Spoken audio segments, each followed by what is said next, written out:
Now the purpose of this tutorial video is to show you how to get to the online Python editor. Now we're going to use a website called Trinket. So we're going to do trinket.io. So it's just the letter I and the letter O. And then if you go to this page, you're going to go up to the top right. Now if you've ever used this before, like you've been to a coding club or whatever, then you can log in. But for us, we're going to go to sign up. You want to put your username.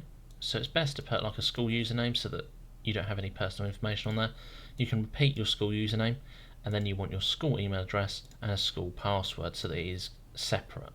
Okay, now I've actually got an account already, so I can just go to login, but you're just going to fill in this information, and then once you've done that you can then log in. So I can actually log in because it remembers my details, and then you can see some of the trinkets that I've got here. So what these are is basically coding that I've done before, where I've practiced using coding. And very simply, if I've logged in and I've gone to this page, I can then click on here and go to home.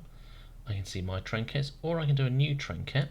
If I left click there and then just go to Python, and then this gets us set up and ready for coding. And you can see those coding exercises in the other video.